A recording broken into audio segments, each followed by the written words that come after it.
누구든지 상대방에게 내 마음을 전달하기 위해서는 우리가 어떤 강조하는 것들이 있습니다. 내 마음과 내 뜻을 전달하기 위해서는 강조법들을 다양하게 사용을 하죠.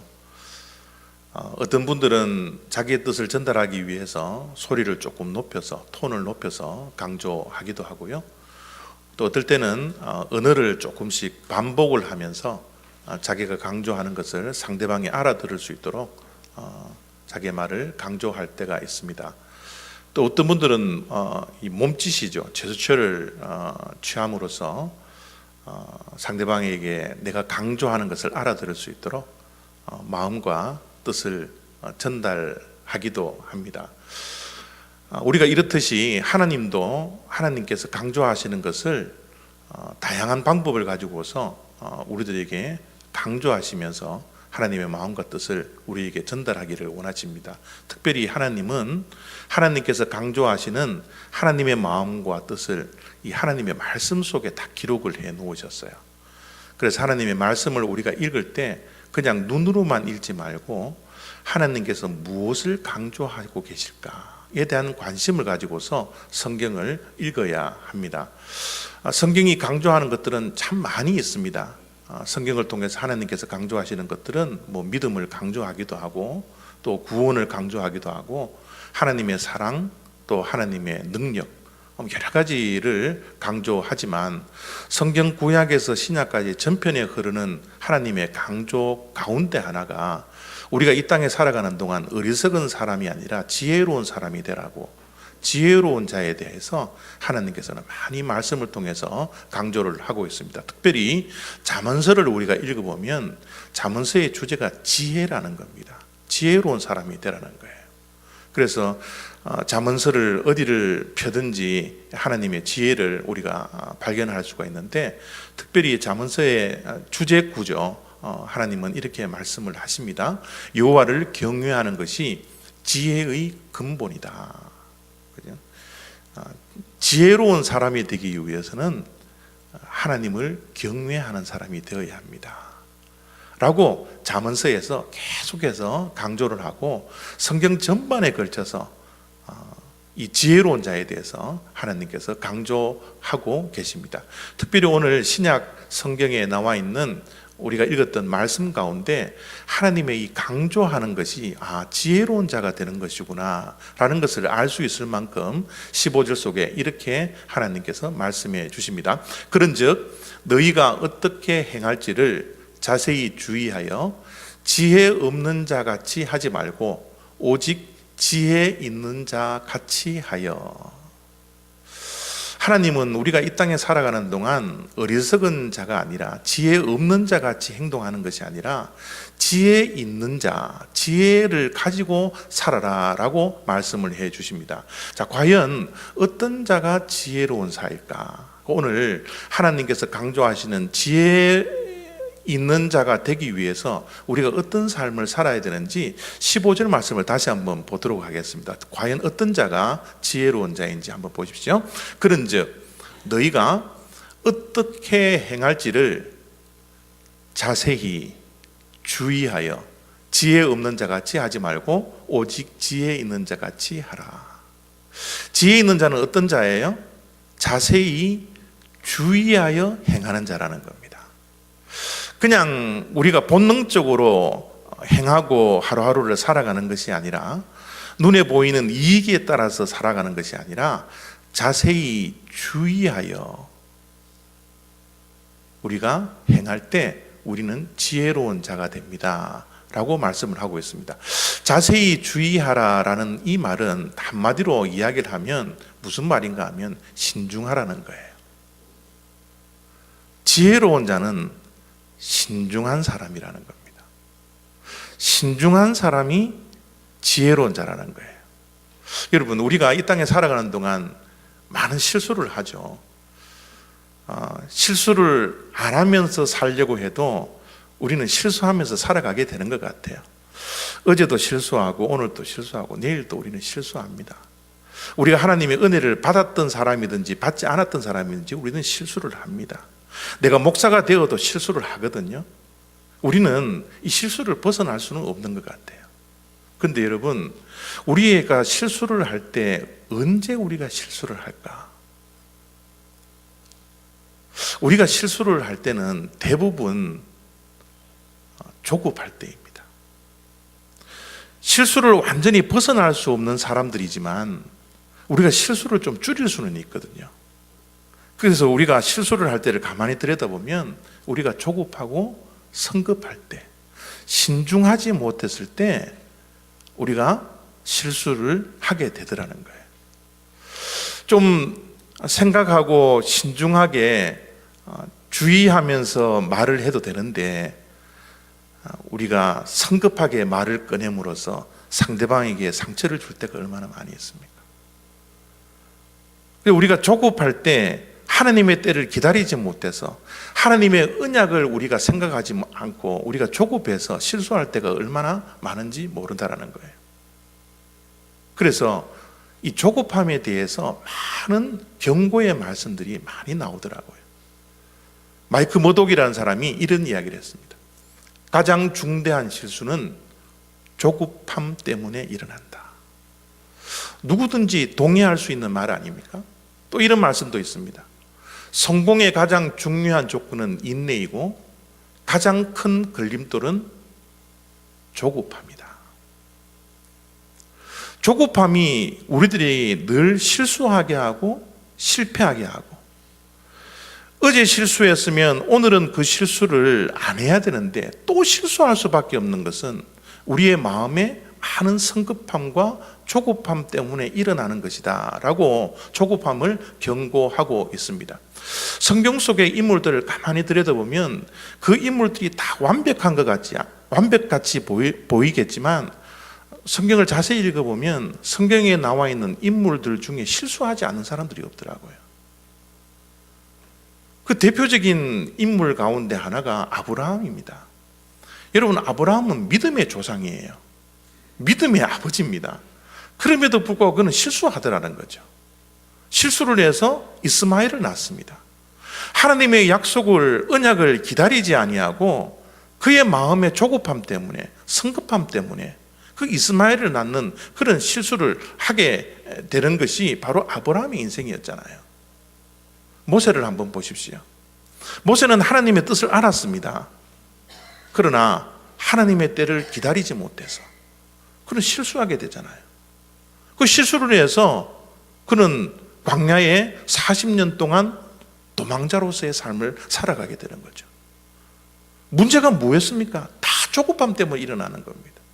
하나님의 언약을 기다리지 못하고 하나님의 때를 기다리지 못해서 내 마음의 조급함과 성급함 때문에 실수했던 그 실수의 결과가 엄청난 결과들을 낳게 된다는 것을 우리가 성경의 인물들을 통해서 얼마든지 확인해 낼 수가 있습니다. 자, 우리들에게 지혜로운 자가 되라 하나님께서 말씀해 주셨는데, 지혜로운 자는 신중한 자입니다. 조급하고 성급한 판단과 결정을 내리지 않는 자입니다. 그러면 우리에게 필요한 것이 무엇일까요? 우리가 조급해 하지 아니하고 신중한 삶을 살아가서 지혜로운 자가 되기 위해서는 우리가 어떠한 것이 필요한 것입니까? 우리에게 필요한 것은요, 이 시대에 필요한 것은 생각 훈련입니다. 이 시대는 너무 인스턴트 시대에 우리가 살고 있기 때문에 3분 안에 모든 것이 다 결정이 돼야 되기 때문에, 여러분, 3분만 넘어가면 우리의 마음에 조급함이 자꾸 생겨나는 거죠. 인스턴트 시대에 살아가고 있는 우리들, 정말 훈련해야 될 것은 생각 훈련입니다. 여러분, 이 세상에 똑똑한 사람들은 너무 많습니다. 그러나 하나님이 찾는 자는 똑똑한 사람이 아니라 깊이 있는 사람이에요. 생각의 깊이가 깊이 있는 사람. 똑똑한 사람, 여러분, 이 세상에 많아서 그들이 세상을 움직여 나갈 것 같지만, 여러분, 세상은 똑똑한 사람이 움직여 나가야 되는 것이 아니라 깊이 있는 사람이 움직여 나가야 합니다. 깊이가 어떻게 생겨날 수 있을까요? 본능적으로 살아갈 때 눈앞에 있는 이익을 향하여서 살아가는 사람? 그렇지 않습니다. 우리는 이 땅에 살아가는 동안 정말 생각의 훈련을 많이 하셔서 깊이 있는 사람이 되어야 한다는 것을 우리가 잊지 않아야 합니다. 깊이 있는 사람이 되기 위해서는 우리가 항상 생각을 해야 되는데 왜 이 일을 내가 해야 되는지를 생각하셔야 합니다. 내가 왜 예배를 드리고 있는지 생각하셔야 합니다. 내가 왜 이것을 결정해야 되는지를 생각해야 합니다. 내가 왜 이 일을 선택할 수밖에 없는지를 우리가 생각해야 합니다. 왜라는 단어, 이 질문들을 우리의 삶 속에서 끊임없이 물어보고 생각하는 그런 훈련들을 매일매일 하셔야 됩니다. 왜라는 질문과 함께 우리는 어떻게 살아가야 할지, 어떻게 이 일을 해야 할지, 어떻게 이 일을 감당해야 할지 우리는 어떻게에 대한 질문도 내 자신에게 끊임없이 해야 됩니다. 내 생각의 깊이가 깊어질 때까지 우리는 왜라는 질문과 어떻게라는 질문을 함께 우리는 해야 되는 것이죠. 이런 훈련을 매일매일 순간마다 우리의 삶의 결정과 선택 가운데 늘 하셔야 됩니다. 특별히 우리 믿는 자들은 반드시 이 질문을 해야 합니다. 예수님이라면 어떻게 하셨을까? 예수님이라면 이것을 하셨을까? 안 하셨을까? 예수님이 선택했다면 이것을 선택하셨을까? 선택하지 않으셨을까? 우리 믿는 자들의 질문은 항상 예수님에게 초점이 맞추어져야 합니다. 그래서 왜, 어떻게 라는 질문과 함께 예수님이라면 이 일을 하셨을까? 선택하셨을까? 우리는 조급함보다는 신중한 삶을 살아야 합니다. 신중하게 생각하고 그 생각의 훈련의 바탕에 두어서 어떻게 행할지를 우리가 해야지만이 우리는 어리석은 자가 아니라 지혜로운 자가 됩니다 라고 주님께서는 오늘 우리들에게 말씀을 해 주시는 겁니다. 지혜로운 자는 신중하게 생각하며 행동하는 사람일 뿐만 아니라 시간을 관리하는 사람이 지혜로운 자입니다 라고 이렇게 하나님은 16절 속에서 기록해 놓았습니다. 세월을 아끼라 때가 악하니라. 여러분, 세월을 아끼라는 것은 시간을 아끼라는 거예요. 여러분, 우리가 1초 1초가 얼마나 중요한지 모릅니다. 1초는 눈 깜빡할 사이에 지나가지만 1초가 모여서 1분이 되고요, 1분이 모여서 시간이 되고요, 1시간이 모여서 하루가 되고요, 하루가 모여서 일주일이 되고요, 일주일이 모여서 한 달이 되고요, 한 달이 모여서 1년이 되고요, 1년이 모여서 우리의 인생이 되는 거예요. 1초 1초 이 시간이 얼마나 중요한지 모릅니다. 그래서 세월을 아끼라고 이야기하는 거예요. 시간 관리는 인생 관리입니다. 우리의 인생을 관리하려면 우리는 시간 관리를 철저히 해야 합니다. 벤자민 프랭클린이라는 분이 이렇게 말씀을 했습니다. 삶을 사랑하는가? 여러분, 이 자리에서 자기의 삶을 사랑하지 않는 사람이 있겠습니까? 자기의 인생을 소중하게 생각하지 않은 사람들이 있겠습니까? 누구든지 삶을 사랑합니다. 그 삶을 사랑한다면 이렇게 하라는 거예요. 그렇다면 시간을 낭비하지 말라. 시간을 낭비하지 말라. 시간은 인생을 이루는 요소이다. 우리의 시간을 관리하고 시간을 아껴야 되는 것은 우리의 인생이 너무 소중하기 때문에 그래요. 우리의 이 소중한 인생을 내가 사랑하기 때문에 이 시간 관리, 시간을 철저하게 관리해야 할 때 우리의 인생이 관리가 된다는 겁니다. 여기 앉아 계신 분들 가운데 시간이 정말 빨리 가네요 라고 생각하지 않을 분들이 한 명도 없을 것 같아요. 2018년도 송구영신 예배를 드리며 첫날을 보낼 때가 사실 엊그제 같았어요. 그런데 이 1년이라는 세월이 확 지나가고요, 이제 2018년도는 한 달밖에 남지 않았어요. 세월이 얼마나 빨리 가는지 모르겠습니다. 2018년도도 이렇게 세월이 빨리 가면 2019년도도 동일하게 빨리 갑니다. 우리의 인생은 정말 시간이 날아가는 것 같아요. 시간이 쏜살같이 지나가는 것 같아요. 그렇게 여러분들 느끼지 않습니까? 시간이 이렇게 빨리 지나가는데 우리가 시간을 관리하고 세월을 아끼고 살지 않는다면, 그런 지혜로운 삶을 살아가지 않는다면 우리의 삶은 어떻게 해요? 허무한 삶밖에 되지 않는다. 너무 빨리 지나가니까, 너무 쏜살같이 지나가니까. 여러분, 이 세상이 공평하다고 생각하십니까? 공평하지 않다라고 생각합니까? 여러분, 이 세상이 공평합니다라고 자신 있게 손들고 이야기하실 분들이 과연 여기에 몇 명이나 되겠습니까? 세상은 공평하지 않죠. 흙수저도 있고요, 금수저도 있는 거예요. 세상은 공평하지 않습니다. 그런데 여러분, 세상은 정말 따지고 생각해 보면 이만큼 공평한 세상이 없습니다. 왜냐고요? 하나님이 공평하시기 때문에 그래요. 하나님이 공평하시기 때문에 이 세상의 모든 것들은 공평할 수밖에 없습니다. 여러분, 공평하다, 이 세상이 공평하다는 것을 제가 증명해 드릴게요. 이 세상이 공평할 수 있는 증거 가운데 가장 첫 번째 증거는 뭐예요? 이 세상의 모든 사람이 죽음 앞에 선다라는 겁니다. 이 세상에서 잘났고 못났고 모든 자가 죽음 앞에 서는 공평함 속에 있습니다. 죽음을 피할 사람은 이 세상에 아무도 없어요. 단지 길게 살고 짧게 살 뿐이지 우리는 모두가 죽음 앞에 설 수밖에 없습니다. 이것만큼 더 공평한 건 없어요.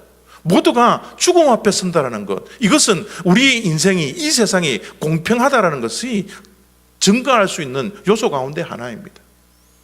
또 하나, 이 세상이 공평하다는 것을 제가 증거해 드리겠습니다. 무엇입니까? 하루라는 시간입니다. 우리 모두에게는 24시간이라는 이 시간이 동일하게 주어집니다. 공평하신 하나님께서 좋아하시는 분들에게는 25시간을 주고 하나님께서 좋아하지 않는 사람에게는 23시간을 주지 않더라는 겁니다. 우리 모두에게는 우리의 삶의 처지가 어떻든지, 우리가 어떤 환경에서 자라났든지 우리 모두에게는 24시간이라는 이 시간, 이 하루라는 것을 동일하게 하나님께서 허락하시더라는 거예요. 문제는 이 시간을 우리가 어떻게 사용하느냐가 문제지. 하나님은 동일하게 공평하게 모든 사람에게 24시간을 허락하시더라는 겁니다. 죽음도 공평하고 우리가 살아가는 이 시간, 이 하루라는 이 시간도 공평하다는 것을 우리가 인정하지 않을 수가 없습니다. 그렇기 때문에 우리는 이 공평하게 주어진 이 시간 앞에서 우리가 어떻게 시간을 관리하고 어떻게 세월을 아끼면서 살아가느냐, 이게 지혜로운 사람이라고 하나님께서는 말씀하고 있는 거죠.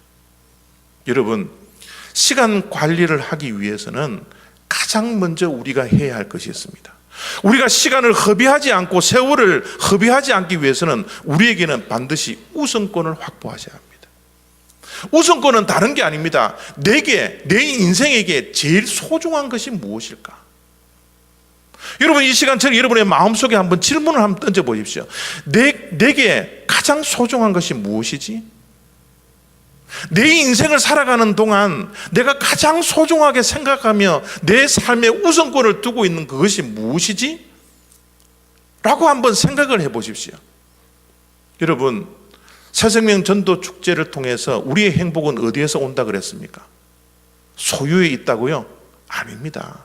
많이 가진 자가 절대 행복하지 않습니다. 우리의 행복은 어디에서 온다고요? 관계에서 옵니다. 우리가 그렇게 추구하는 행복의 요소가 소유에 있지 아니하고 관계에 있습니다. 우리가 좋은 관계를 가질 때 우리는 행복해질 수 있는 거예요. 그러면 좋은 관계가 우리의 삶 속에서 제일 소중하지 않을까요? 우리의 우선권이 이 소중한 관계를 어떻게 지킬 것인가에 대한 관심을 가져야 되는 것이 마땅하지 않을까요? 지혜로운 자는 좋은 관계를 어떻게 가지느냐, 여기에 대한 관심을 가진 자가 지혜로운 자가 됩니다. 우리의 시간을 아끼는 자, 우선권을 확보한 자는 관계를 어떻게 좋게 가지느냐, 여기에 관심을 가진 자라는 것을 우리가 알아야 합니다. 여러분, 이 좋은 관계를 생각하실 때 꼭 이 단어를 기억하십시오. 어떤 단어냐 하면 joy라는 단어입니다. joy. 영어라는 이 joy는 기쁨을 뜻하고 있지만 joy라는 이 단어 한 단어 속에서는 깊은 뜻이 담겨져 있습니다. 우리가 언제 기뻐할 수 있어요? 언제 행복할 수 있습니까? 여러분, J가 무엇입니까? Jesus first입니다. O는 무엇입니까? Others second이에요. U가 뭡니까? Y가 뭡니까? You third입니다. 여러분, 우리의 삶의 우선권, 관계를 갖고 좋은 관계를 가지고 우리가 행복하고 정말 넘치는 기쁨으로 살아가기 위해서는 Jesus first가 되어야 된다는 거예요. 하나님 우선이 되어야 된다는 겁니다. 그리고 이웃 다음, 그리고 난 다음에 내가 마지막이 되어야 된다는 거예요. 여러분, 우리의 인생 가운데 저 조이가 거꾸로 되어서 Y가 먼저 내 삶의 우선권이 있을 때 우리에게는 진정한 기쁨이 찾아오지 않습니다. 우리에게는 진정한 행복이 찾아오지 않습니다. 좋은 관계도 유지할 수 없습니다.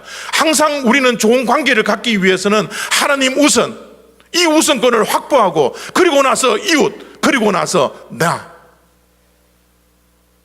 이 우선권을 확보하지 않고서는 좋은 관계를 유지할 수 없다라는 것을 우리의 삶을 통해서도 얼마든지 잘 알 수가 있는 것이죠.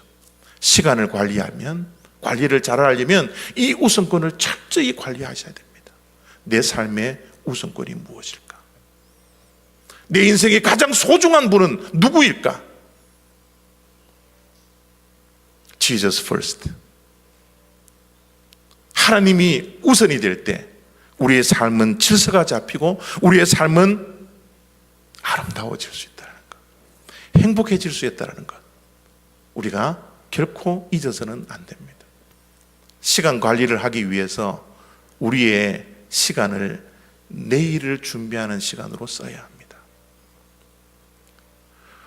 오늘 지금 이 순간 너무너무 소중하죠.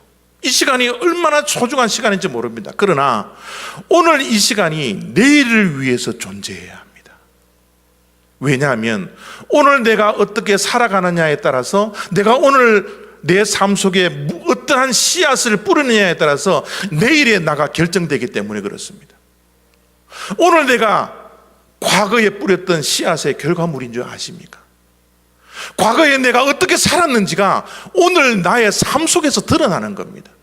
오늘 나의 삶 속에서 내가 어떻게 살아가느냐가 미래에 내가 결정된다는 사실을 우리가 잊어서는 안 되기 때문에 오늘의 삶은 내일을 위해서 준비하는 삶이 되어야 합니다.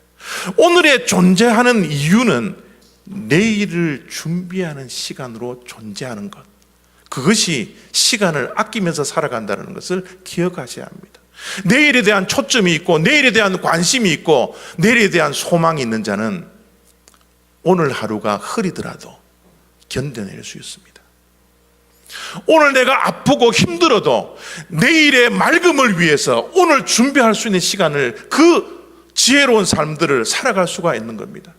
우리가 이 땅에서의 삶, 내일이 없다면, 죽음 이후의 삶이 우리들에게 존재하지 않는다면 우리의 삶이 얼마나 고달픕니까?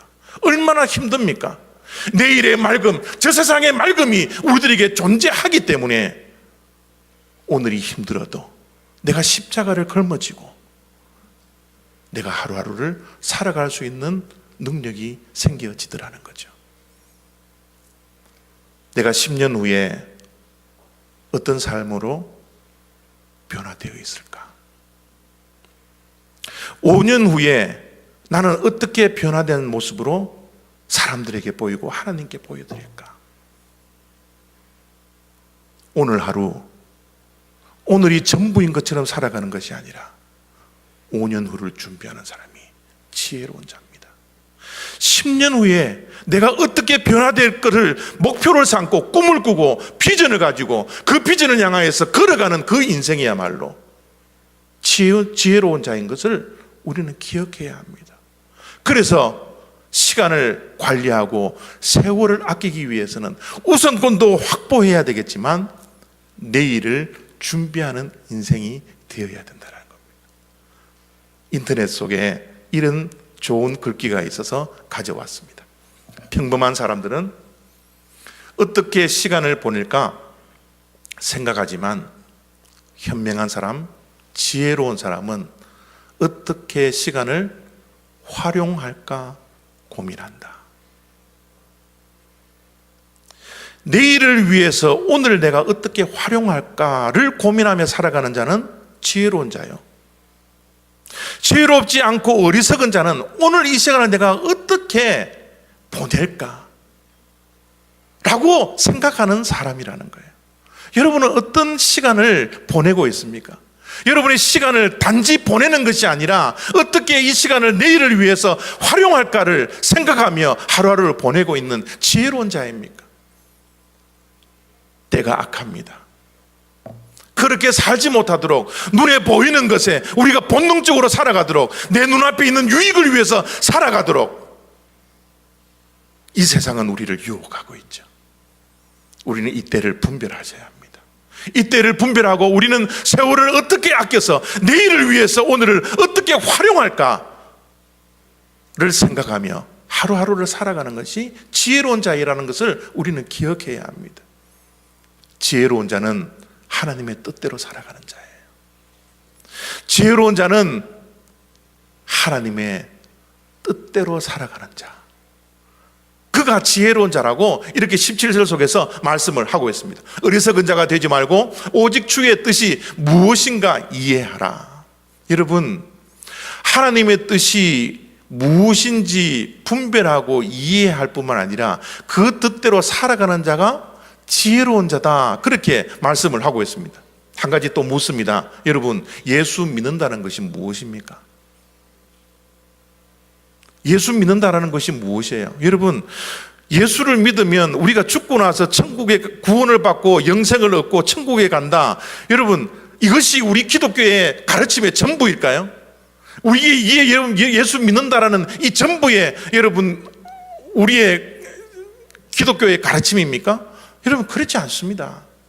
예수를 믿는다는 것, 물론 우리가 죽어서도 천국에 가는 것, 이것도 당연히 우리가 누려야 할 것이지만 예수를 믿는다라는 것, 신앙생활을 한다는 것은 우리를 철저하게 비워내는 것입니다. 이 땅에서 비워내는 거예요. 그런데 여러분, 기억해야 될 것은 우리 기독교의 가르침은 비움이 목표가 아니라는 겁니다. 비움의 목표가 아니라 우리 기독교의 비움은 채우기 위한 비움이라는 거예요. 채움이 우리 신앙인의 목표입니다. 무엇을 채울까요? 무엇을 채워야 합니까? 18절 속에 이렇게 말씀합니다. 술 취하지 말라. 이는 방탕한 것이니 오직 성령으로 충만함을 받으라. 내가 비워내는 목표가 있습니다. 내 자신을 포기하는 이유가 있습니다. 그것을 포기하고 비워야지만이 성령님이 채워지기 때문에 그런 거예요. 우리의 신앙생활은 내 삶 속에 얼마만큼 내 자아가 없어지고 성령이 충만하여서 내 자신이 내 힘으로 사는 것이 아니라 내 속에 있는 예수 그리스도의 능력으로 살아가느냐, 이것이 신앙생활의 전부입니다. 그래서 우리는 몸부림치는 거예요. 내 자신을 비우기 위해서. 내 자신을 왜 비웁니까? 내 고집을 왜 비웁니까? 내 자존심을 왜 비웁니까? 내 생각을 왜 비웁니까? 성령 하나님이 채워지기 위해서. 성령 하나님이 내 삶 속에 채워져야지만이 내가 하나님의 뜻대로 살 수 있기 때문에 나는 내 자신을 매일매일 비우며 살아간다는 거예요. 여러분, 우리의 인생은 절대로 흘러가는 것이 아닙니다. 채우고 비우고 채우고 비우고, 이 삶의 연속이 우리의 인생이라는 거예요. 여러분, 무엇을 비우기를 원하십니까? 무엇을 채우기를 원하십니까? 우리는 우리 자아를 철저하게 내려놓고 포기하고 비우고 그 안에 성령으로 가득 찬 성령 충만함으로 날마다 살아가는 것이 우리 그리스도인들의 삶이라는 것을 우리가 기억해야 합니다. 예수 그리스도께서 겟세마네 동산에서 기도하셨던 내용입니다. 우리가 너무너무나 잘 알고 있죠. 예수님이 십자가에 달리는 것, 주님의 인간적인 뜻이 아니었습니다. 인간의 몸을 입고 왔기 때문에 주님은 그 십자가가 얼마나 고통스러운지, 얼마나 고난 가운데 있는 것인지 잘 알고 있었기 때문에 하나님한테 기도를 했습니다. 십자가를 지는 게 내 원이 아닙니다. 내 뜻이 아닙니다. 난 그거 원하지 않습니다. 그러나 아버지의 뜻이라면, 하나님의 원이라면 내 뜻대로 하지 마시고 아버지의 뜻대로 하십시오. 여러분, 기도라는 것이 무엇입니까? 하나님께서 내 원과 내 소원을 들어주는 것이 기도입니까? 그러지 않습니다. 기도라는 것은 하나님이 내 소원을 들어주는 것이 아니라 내가 하나님의 소원을 알고, 내가 하나님의 뜻을 알고, 내가 그 하나님의 뜻을 순종하며 살아가게 해달라고 기도하는 것, 그것이 기도의 목적이지 않습니까? 주님께서 그 본을 우리들에게 보여주신 거예요. 겟세마네 동산에서 철저하게 기도하시면서 내 뜻대로 하지 마시고 아버지의 뜻대로 하시라고, 내 뜻대로가 아니라 하나님의 뜻대로 내가 살고 싶습니다 라고 기도했던 것이 예수 그리스도의 삶의 모습이지 않습니까? 5가지 사랑의 언어라는 아주 유명한 베스트셀러가 있습니다.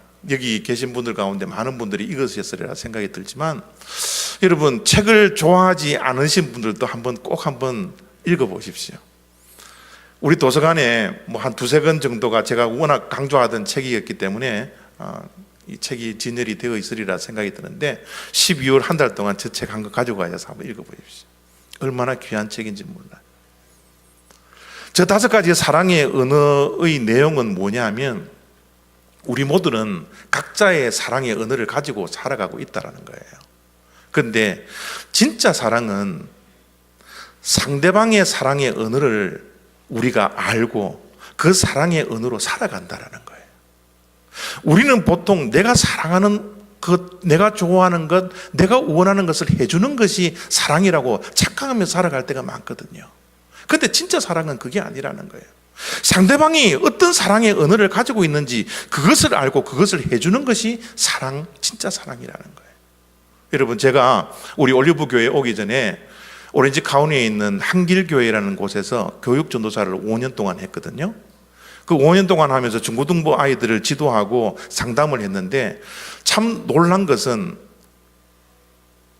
그 아이들이 부모에 대한 분노가 마음에 가득 차 있더라는 거예요. 제가 보기에는 그렇게 유복한 가정이고 부모의 신앙도 좋고 부모가 정말 철저하게 아이들을 사랑하는 것 같이 보이는데, 아이들이 왜 마음속에 부모에 대한 분노와 미움이 가득 차 있을까? 제가 그때 우리 큰애가 어린 아이였기 때문에 잘 몰랐는데, 우리 아이가 장성해지고 나서 저 또한 내가 사랑하는 것으로 아이를 사랑하고 있는 내 자신을 발견하고 깜짝 놀라게 되었습니다. 아이의 사랑의 언어는 따로 있는데 내 사랑의 언어를 가지고 자꾸 이러면 사랑하고 왜 너는 내가 그렇게 사랑했는데 너는 왜 아빠한테 그렇게 미움과 분노를 가지고 있느냐? 그 이유를 몰랐습니다. 그런데 저 사랑의 5가지 언어를 보고 왜 아이들이 부모에 대한 분노와 미움이 가득 차 있는 것을 제가 발견하게 된 거예요. 여러분, 부부의 사랑도 마찬가지입니다. 우리 성도의 사랑들도 마찬가지입니다. 내가 좋아하는 것 해주는 것, 그것은 사랑이 아니에요. 그들이 무엇을 좋아하는지를 알고 그것을 해줄 때 그것이 진정한 사랑이라는 겁니다. 여러분, 아이들은요, 부모가 함께 있는 것을 사랑이라고 생각합니다. 그들의 언어입니다. 그런데 우리의 언어는 뭐예요? 그들이 원하는 것을 사주는 것을 우리는 사랑의 언어라고 착각하면서 살아가는 거예요. 그러니까 사랑의 언어가 맞지 않기 때문에 우리는 뭡니까? 늘 불협화음 속에서 살아갈 수밖에 없는 것이 우리의 인생이더라는 거예요. 우리의 자녀의 교육을 통해서 우리가 얼마나 잘 알고 있습니까?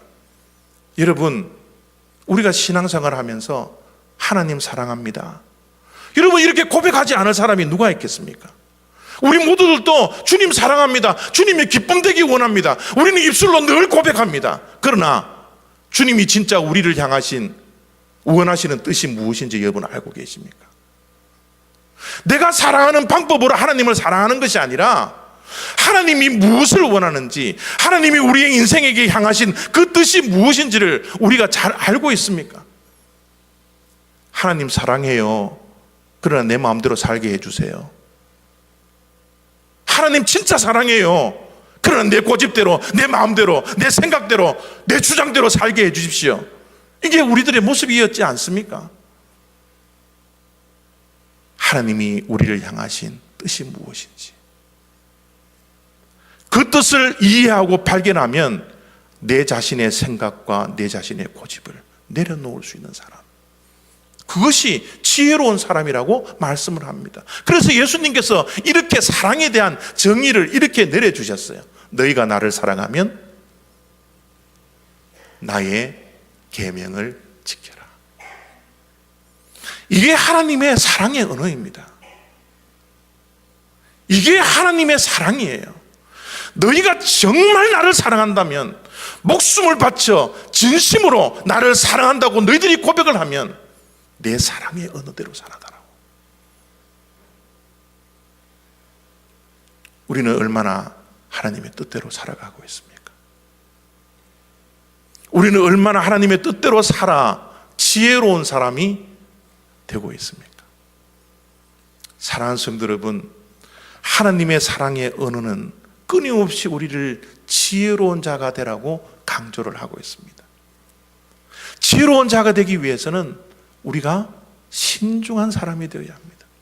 조급한 사람이 되어서는 안 됩니다. 시간 관리를 철저히 할 수 있는 사람이 되어야 합니다. 우선권을 확보하고 그 우선권대로 살아가야 합니다. 내일을 위해서 준비하는 자가 지혜로운 자라고 주님은 말씀해 주셨습니다. 하나님의 뜻대로 사는 자가 지혜로운 자입니다. 내 마음대로 내 뜻대로 살아가는 것이 아니라, 내가 좋아하는 것 하는 것이 사랑이 아니라, 하나님의 사랑은 하나님의 뜻대로 살아가는 자, 그런 자가 지혜로운 자라고 우리들에게 말씀해 주십니다. 이 말씀 꼭 기억하시고, 저나 여러분이나 때로는 실수하고 넘어지지만 우리가 지혜로운 자가 되기 위해서 날마다 몸부림칠 수 있는 그런 인생을 살아가기를 원합니다. 기도하겠습니다.